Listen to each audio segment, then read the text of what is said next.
ilaro mo yung anak para mapatunayan mo kung hanggang saan yung kaya niya. May tulin ba siya o pang dulo? Ganun lang naman para masubukan talaga yung linyade. So nabili nga lang daw niya sa tao.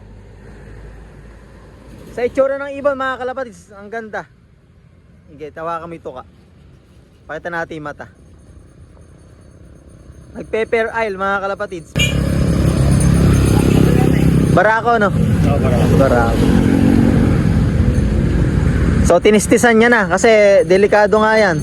Pag nakasibat yan, ala na. Magkano nabili? 1.5 lang. 1.5, mura na yan. 2,000 nga gusto Nagamit na daw niya doon yan. Oo, dumudulo nga daw. Dulo naman daw. Ako baga yung may-ari niyan naglalaro din. Ay, pilo. Maganda itsura mga kalapatids. Di lang natin masabi kung ano.